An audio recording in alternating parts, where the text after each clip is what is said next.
원피스에서 재조명이 필요한 인물들에 대해 알아보도록 하겠습니다. 참고로 많이 재조명되고 있는 버기는 빼도록 하겠습니다.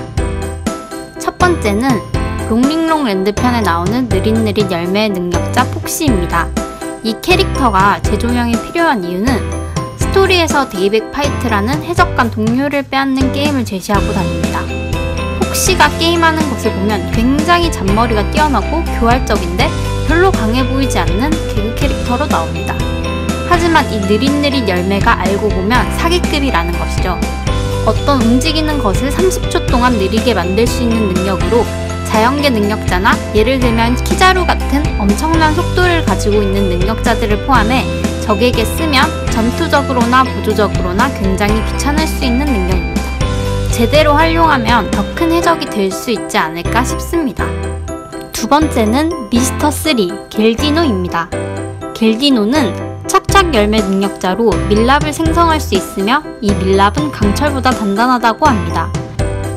이 캐릭터는 처음 등장했을 때 미스터 3라는 높은 등급에도 불구하고 방정맞고 얄밉고 위험이 없는 캐릭터로 나왔죠. 하지만 당시 밀짚모자 일당을 큰 위협에 빠뜨린 대단한 인물입니다. 잘못하면 루피 일행이 전멸할 수 있었던 상황까지 가는데요. 후에 위기에 빠진 루피 일당을 구해주고 임펠타운에서 마젤란의 공격도 막았으며 결정적으로 에이스를 구해버리죠. 방어적으로 좋은 능력을 가지고 있으며 그 능력을 굉장히 잘 사용하고 있는 캐릭터 중 하나입니다. 여기에 패기까지 습득하면 엄청난 사기캐가 될 수 있겠죠?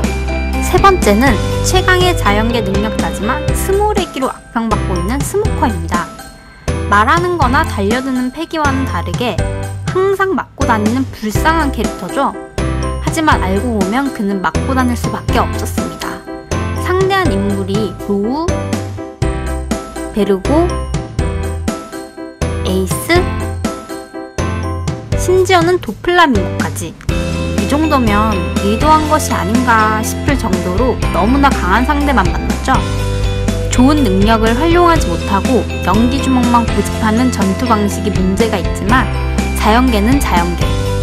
최근 무장색 패기에 의한 강자와 약자의 구별이 많아졌지만 능력 자체적으로 강함이 느껴지는 자연계인 만큼 본인 열매의 능력을 활용한 많은 기술 개발에 힘쓴다면 주인공인 루피처럼 본인의 능력을 극대화로 이용하여 강해질 수 있는 인물이라 생각해봅니다.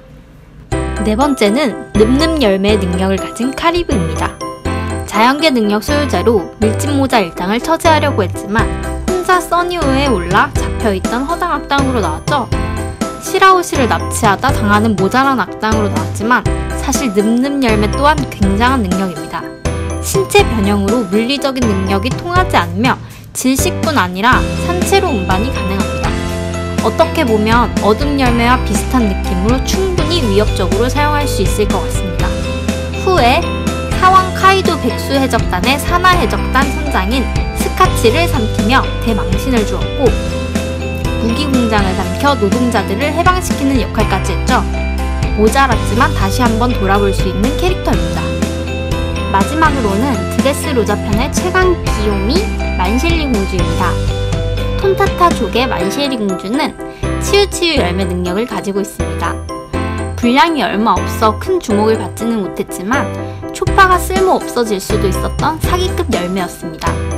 눈물로 쓰러진 인물을 100% 회복시키고 무생물도 복구 가능한 능력을 가지고 있습니다.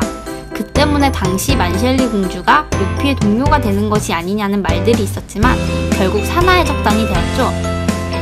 능력을 쓰면 명이 줄어들고 공주 자체가 큰 전투력이 없는 것이 단점이지만 이 좋은 능력이 이렇게만 쓰이긴 아쉽죠. 루피 일행이 위험한 순간 큰 도움을 주러 다시 한번 나오지 않을까 합니다.